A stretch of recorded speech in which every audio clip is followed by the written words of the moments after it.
You got to start somewhere. Yeah.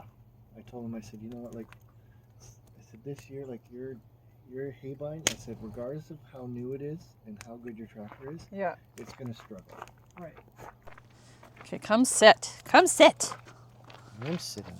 Ooh, that's old coffee. No, that's your chair. In the smoke? It's not in the smoke. In the smoke. No. No. How do you get this one to work? You just push on it? Just push it. You're all set up here. Paint this thing. Get a can of high heat trim clad. That'd be nice. Pookie? Go, that's Goodness. enough. No. No, Pookie, go. Yeah. She doesn't know what the fire means. You're just a baby. You need to... Let's not find out the hard way what the fire means. Jeez.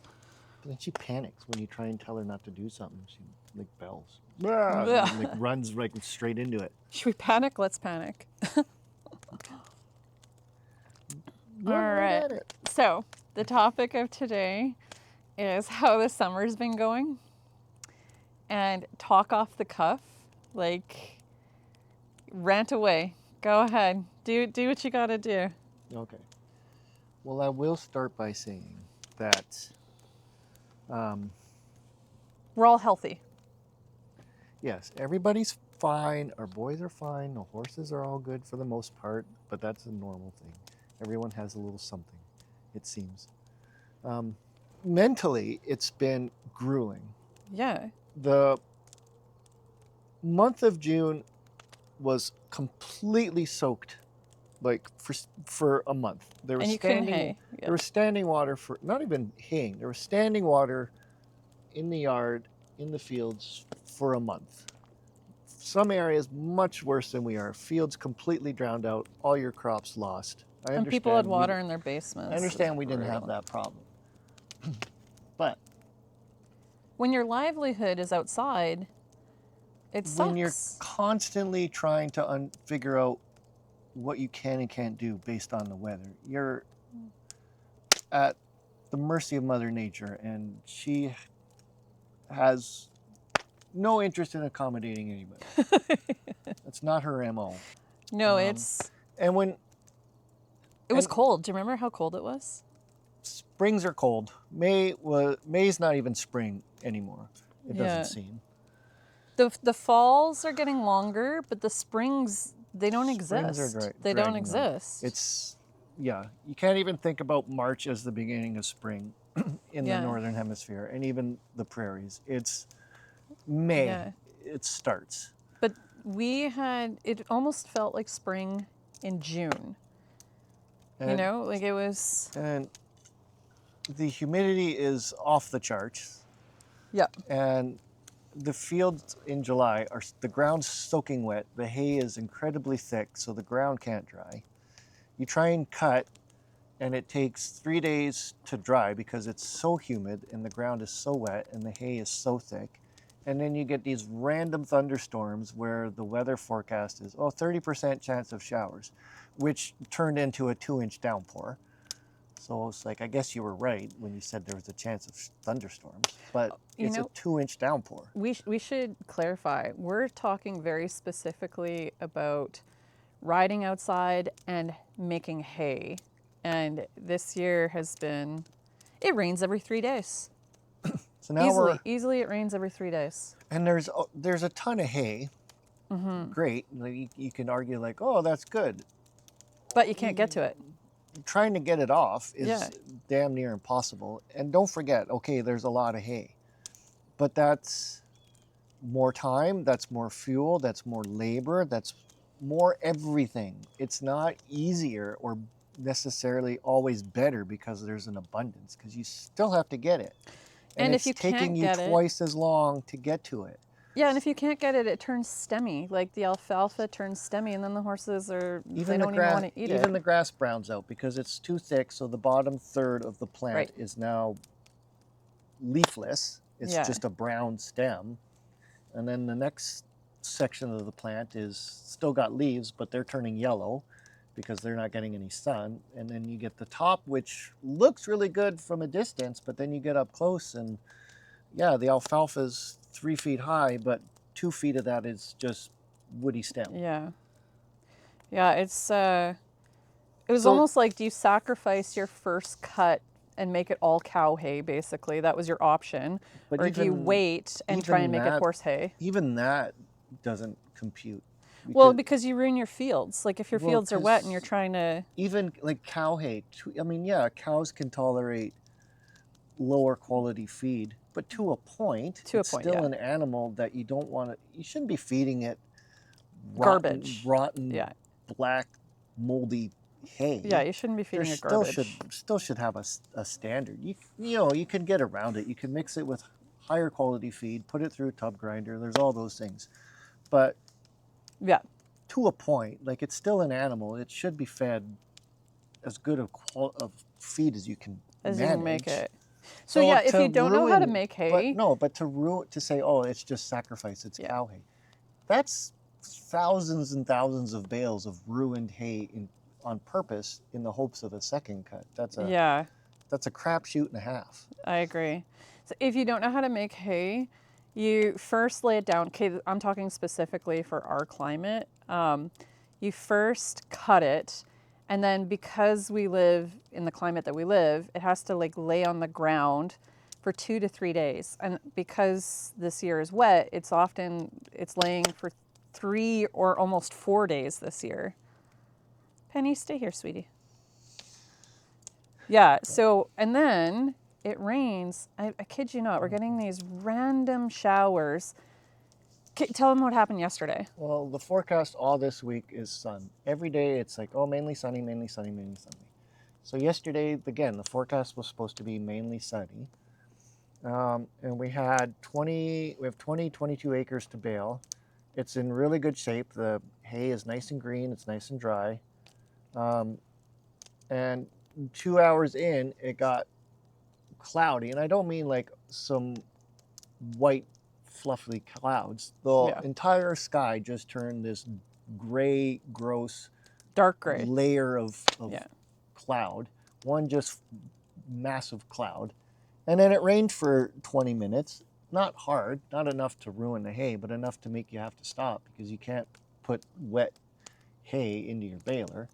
So 2 hours in, and we had to stop again. And it was nowhere in the forecast. And that's been 6 weeks of that, where it's 4 days of forecasted sun, and then the day you go to bale, it's like, well, this is dark, cloudy. It's 19 degrees in August, which for some of you, that's not even 70 degrees.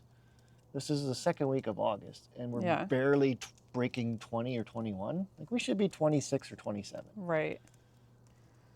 And then we had about 2.5 weeks, I kid you not, of over plus 40 with humidity. And so then the horses were smoking hot. So it's either they have a ton of bugs or they were crazy hot. Like the summer's weather has not even been a challenge. It's been defeating. Completely defeating. And I'm going to be a bit of an extremist at this point, but it's to the point where July and August, like the summer months, are two of the most unbearable months of the year. Well, this year for sure.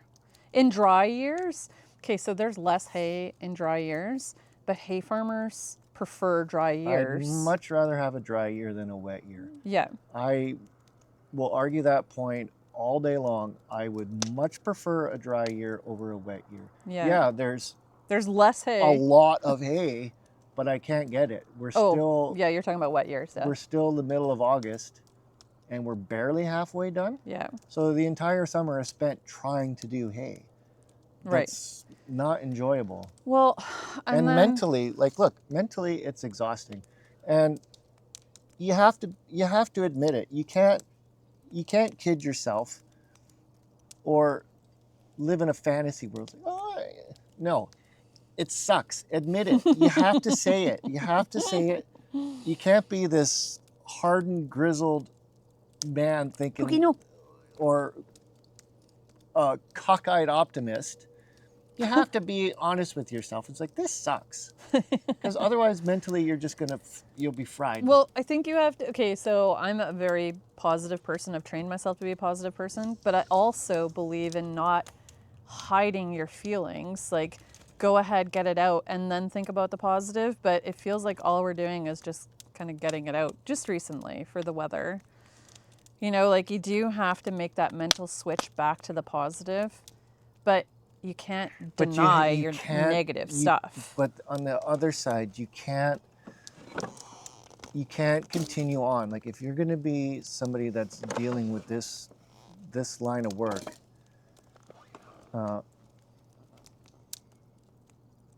you have to give them the freedom to get that out. You have to. Because like, you can't store this inside. But you can't burden someone with be like, okay, now switch to positive, because that. No, that's not what I'm saying. No, it's what I'm saying. Oh yeah, but I'm not saying that what you're saying. No, listen. Stop. Listen. Okay. You can't force someone to just be like, oh, okay, well now you need to switch into positive. Because that just exasperates. That just makes it worse.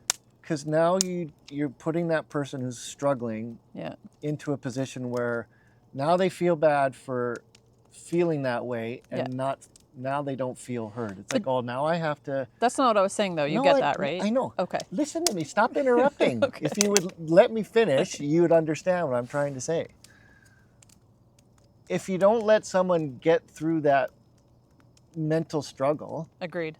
Farmers, men, women, it doesn't matter. Probably men more so, because for how many hundreds and thousands of years, culturally, we've been told you shouldn't do that, or that's not what the strong. Oh, keep it inside. Yeah. Yeah. So and then when you do finally get to a point where you can be open and honest with it, you can't have someone on the other end being like, okay, well, now it's time to move on. Yeah. But that's not what I was saying. No, and I said I know that. Okay. Stop saying that. Okay, I just wanted to clarify. Well, I'm trying to clarify this. I know. We are in complete agreement. I know. You said, I'm not saying that. Yeah, you said that 3 times, and I also said, I know. Speaking of letting someone get it out. Yeah, you're right. You know what? We do have a bad habit of interrupting each other. I think me more so. I do interrupt you, and it is something I'm for sure working on. That is something. Okay, so I'm a CPA, so I studied personality types. Like when I was doing the management side of the CPA, and I do have the personality type. That like will interrupt people. And so it's something that I constantly struggle with of like, I gotta stop doing that for sure. So I apologize. I just get so excited and then it's like, it's not your turn to speak yet. Oh yeah, I understand. It is a rant sometimes, but it's not a rant. Into a position, you get to a point sometimes where you're sitting on the tractor and a rain cloud goes over your head. That happened to me 3 times in the last 2 weeks, where I'm in the middle of baling and a random cloud just dumps water on you, and you're like, okay, well, I guess I have to stop. And then you have to wait for it to dry, and you go back out the next day and do it all over again. That happened to me 3 times in the last 2 weeks. And then that means it's not horse hay, by the way. So then you sit there and you're like, okay, so why am I even trying to do this? Why am I even trying to get this done? Because we have other things that we'd like to do this summer other than just sit on a tractor in a hayfield and not just do endless amounts of work. There are other things we'd like to do. Totally. So when that keeps happening to you, even though you still have 2 fields left, you're like, why bother? Like, I don't want to keep fighting this weather. Do you know what? Here's, possibly a good thing. I'm not showing this year because we invested in the property this year rather than my show budget. So we put waters in for the outside horses. You're going to see a vlog about our background that we've just set up. But could you imagine if I was showing this year? That there wouldn't be enough time in the day to do. You just freak out and panic. It would just be nothing but emotional stress. No one would enjoy it. So luckily I took that off my plate. If I was ever not going to show, I guess I'm thankful that it's this year. what can we talk about next? I feel like one of the really good things is our boys are doing really well. CJ graduated high school. Mm-hmm. He's on his way to university in the fall. Well, and 2 weeks, 3 weeks from now. yeah, Not even the fall. It's right. Yeah, first week of September. 3 weeks from now he starts university, which is crazy. It's I mean, I don't know if you've ever had to send your kid off to school. Luckily, he's like staying in Manitoba and he can actually commute to the university from here. It's like an hour drive, but it's not too bad. And I think they have a carpool going. So that's nice that he gets to stay at home for university. And there's like a really good university close by. That's fantastic.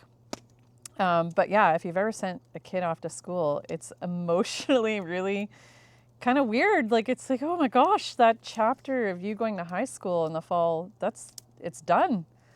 So weird. And then Jaden turned 16 just a couple days ago. Incredible. Oh, sorry. You know what I can see? I'm going to fix the camera. I can see that the, what is it? It's auto adjusting. Meanwhile, today's forecast, mainly sunny. When I looked this morning, because we have a little bit of hay we want to bale. So today's forecast is mainly sunny. Oh, and it's sprinkling. This is what we've been dealing with for 6 weeks. You look at the weather in the morning and mainly sunny. In what universe is this mainly sunny? Like, honestly. Okay. It's been about 2 minutes since we last talked. This tiny little sprinkle came through. Just enough to kind of shut us down. But one last thing about hay that is frustrating. Well, it was 10 minutes ago. And then we're like, oh, it's clearing up. So we came back out and it's raining on us again. Yeah. I'm just going to deal with it. Well, I'm just saying it. Yeah. We just went through this 10 minutes ago. And we're like, oh, it's clearing up. And then... That is the story of the summer. But one last thing I'm going to say about hay that's really frustrating is I'm an accountant, so I know what our costs are. Justin's a horticulturalist, and like he studied landscape design and landscape construction, so he knows what the costs are. But we've seen farmers in the area posting their hay for sale at cost. And we're like, do they not know? Like, even if you have the most fuel efficient tractor and you don't even have a mortgage, you're making the whole industry weird. You know, like there's a reason why hay farmers, how many people have come to you this year and said, hey, our hay guy is retiring? Everybody's retiring. Everybody's retiring. But then I see people posting, you know, oh, we have square bales, horse quality, $6 a bale, which... But like the reason why people are retiring is it's just... Because it's not worth it anymore. Their hay for nothing. Like $6. We're paying $1.75 a liter for diesel right now. Twine is more expensive than it's ever been. Yeah. An oil change on your tractor is $800 plus. So when maintaining your equipment, yeah, paying your property taxes on your land are higher than they've probably ever been. So how is it that you can justify doing all this work if someone's going to turn around and sell it for $6? Mm-hmm. So like I'd like to eat too. But not only that, the whole industry suffers because when people go through a couple of years like that, I think it takes a couple of years, then they realize that they're wasting their time, and then people retire or just get out of it. The whole industry suffers because farmers are just going to not make hay. They're going to make other crops that actually make more sense. So we get, well, I mean, it doesn't happen for us. Like, we have a lineup of people who are always asking about our hay, which is wonderful, but we charge what we charge because we know our costs. But it's frustrating when we see people charge almost below cost. You're not making money. When you sell it at $6, given today's costs, yeah, you're not making money at $6. And then one thing that we could do is if we wanted to, let's say we wanted to charge, to make a decent profit. Not like an insane profit, but a decent profit. What we could do is, we live in Manitoba, we could ship our hay to Alberta and make a profit, which is so annoying because that takes away from the local market. So just some of the local guys really need to examine their numbers and not charge nothing for the amount of work that goes into it. Yeah. Yeah. That's Brownie, by the way. I'm pretty sure that's Brownie just screaming her head off. Her a sales horse sold, and that was her good friend. And so for the last week or so, every morning she's expecting Maisie to come out to the paddock, and she talks a lot in the morning right now. Poor girl, missing her friend.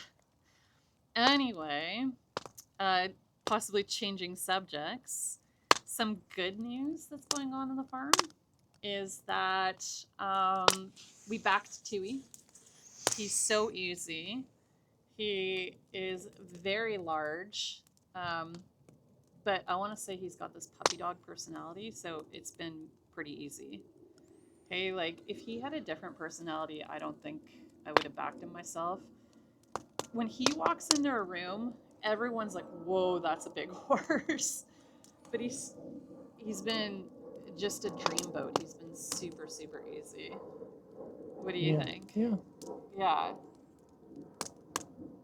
And then, as of last night, we backed Brownie. Brownie. Miss Brownie. We put a bridle on her for the first time maybe about a week and a half ago.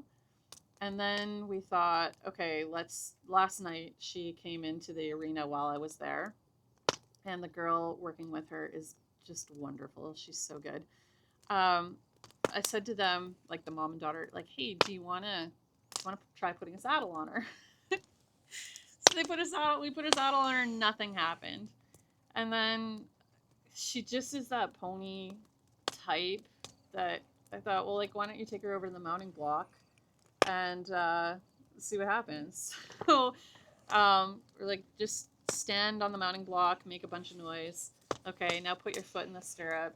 Okay, nothing happened then. All right, like put some weight on the saddle. And we've had ponies in the past where we've backed them in one day. Like it's the craziest thing. Some ponies just have that personality of, this is going to be easy. And then others do not. Yeah. Others take months. Like Tui, he's a type that just takes longer to back. Like it's just what it is. But with her, I was like, okay, well, she's not doing anything. And I had somebody on this side of the horse, me on this side, and then the girl, I was like, why don't you swing your leg over and see what happens? Nothing happened. Or like, all right, why don't you go ahead and like swing your leg over, sit for 3 seconds, and then swing your leg back over. Again, nothing happened. Like the mare, Brownie, is so brave. And her mom was like that. Her mom was just that easy. And so then something funny happened. I'm like, okay, why don't you go ahead and sit on her for 30 seconds? And so she did, and I was like, hey, like, why don't you go ahead and get off? And the girl, she just started swinging her legs. She's like, how do I get off? Because there was a mounting block over here, and, like, her mom was over here. So she's kind of, like, swinging her legs and kind of doing these things. And I was like, well, if anything, you're desensitizing her. And then finally she kind of got off. And Brownie was kind of oblivious. Like, she didn't even realize that anything had happened at all. We're like, well, she's one of those types that are just that easy. You wish they'd all be like that. They are not all like that. But, when you get them. I think we've had 3 like that so far. Yeah. There was Sprinkles that was that easy. Ted was that easy. And Brownie. Oh, and Oz. Believe it or not. Okay, so Oz is Jaden's horse. And I say this joke all the time, but he's either 90% hunter, 10% lunatic, or he's 90% lunatic, 10% hunter. But he was also one that we sat on him basically the first day, and we're like, well, I guess that happened. Oz was one of the easiest horses to back ever. Ever, ever, ever. And I think Brownie is right up there with him. Yeah. But yeah, that's kind of our horse news. Some really good stuff on the horse front. Oh, tell them about the sprinklers. That's also the sand ring. Yeah, we finally got a chance to set up the system yesterday. Yesterday? Yeah, yesterday. It's like within the last 3 days we've been working on it. Yeah, so we got a good chunk of it done yesterday. So all the pipe, all the hoses around the perimeter that we wanted, the sprinklers are in. We have, I think, 8 or 9 like sprinkler locations, but we only have 3 sprinklers. We'll buy more next year. I wanted to make sure it was going to work first before I went and bought 10 or 20 sprinkler heads. But so yeah, we just have a few more parts that I have to get so that we can water the center, because the ones around the outside can't reach the middle. It's just too big of an area. Yeah. But it works, so that's good. So I wasn't sure. I was pretty sure it was going to work, but until you actually turn it on and get it running to see what it can do. Not only does it work, he's underselling it. It works well. Yeah. Yeah. Well, I mean, No, it's amazing. So we have water cannons. I don't know if you know what those are, but they just spray. there's a couple 2-inch ones and a couple 1.5 inch. So the bigger one can do about 100-foot circle, so 50 feet in each direction, out from the sprinklers. So Don't you think it's more than that? Don't you no, think it's about 50 feet. So Is it? from your sprinkler, it'll reach about 50, maybe a little bit more. Oh, I thought it was reaching like 75 feet. I thought it was. If it runs just by itself and the other ones aren't running, you can maybe do a bigger arc. But when Right. the other ones are, if you have 2 or 3 running at the same time, the coverage is a little lower. But it does, Yeah. it'll do 50 feet like this way and then 50 feet that way. So Right. it'll cover like 100 feet. So we have in the past we have lay flat hose, and so we would move this sprinkler all over the sand ring, and it was very time consuming. I want to say it took all day. took all day to do that. It was only one length of hose and only one sprinkler, so you had to move it 6 or 7 times to be able to water the whole thing. Yeah. And you can't just move the hose. You have to drain the water out. You can't drag the lay flat hose when it's got water in it. Right. It'll just, because it weighs a ton too. Like when it has water, when the hose has water in it, it's like I have a hard time moving it.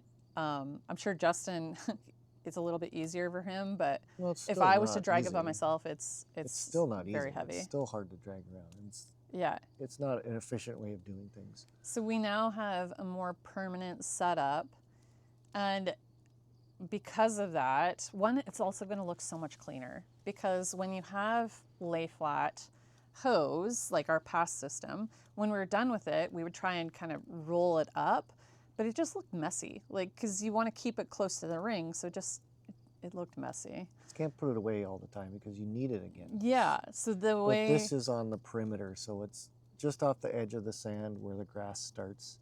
So it could stay there for the summer. Yeah. But it doesn't look messy. It looks very clean. It's just laying in a straight line. So yeah. We'll probably put it all away in the winter. The sprinklers definitely have to come in. No, I think we'll put it all away just because you don't know. Oh, tell them about the beaver. Oh, well, I don't know. This is why we're going to put it away. The one section from the water source near the creek had 3 big holes chewed in it. I don't know what it was. Maybe the beaver, maybe rabbit, who knows, but something chewed 3 big holes in it, so that section of hose now is garbage. But do you think a rabbit could get through that hose? That was crazy. I don't know. It doesn't matter what it was. Yeah. Something chewed a hole in it, so we can't leave it. So yeah. It doesn't really matter what it was, just something. But what we'll do then is, like, where that kind of pond is, we're going to move that section of the hose away from the wildlife area. The stuff around the sand ring can stay, but That's then fine. From the sand ring to where the water is, that hose will have to move around. We'll move. And also, because our sand ring is so big, there's a section in the middle that we need to, like, that will be something that we'll have to, like, roll out into the middle of the ring. But even then, that's not a big deal. No, that's going to be fine. But here's the part that's kind of like life-changing, is because we can water it more often, when you ride on consistent footing, you just feel way more confident. When you ride on crap footing, that's all your mind is thinking about. Your mind is thinking about, like, what if it feels soft, or what if it, not that our footing is crap, I'm not saying that, I'm just saying in general, like if I go to a horse show or if I'm out in the field and you know the footing is questionable, it does affect the way you ride. So riding on a really nice surface that's watered, that feels like a wet beach while you're riding on it, is gonna be incredible. And I feel like when I take Hammy out back and he's developing his canter and he's developing his strength, that is somewhere where I can like push him forward. Not that you can't push him forward in our ring, it's just not like the indoor, it's just not the same as riding outdoor. But yeah, that's our life changes. You guys are gonna see the making of our backyard. This is just the tiniest little bit of it. Well, I think our neighbor Bob just pulled in, I think. Oh, and you know what? That's good, because that was kind of our update for now. I think, unless that's somebody else, I'm not sure. Is there? They're parking properly, so I don't know who that is. Bob. Is it? That's our neighbor Bob. Coming to see. Bob's here. He's coming to see how we're doing. Yeah, he's probably like, did you get rained on? Bob's a hay farmer, and I think you have to unite with other hay farmers not to lose your mind. Yeah. Yeah, he's a good friend. Too late. You still have your marbles. Get out of here. We've all lost it. Anyway, that's it for today. We will catch you guys soon.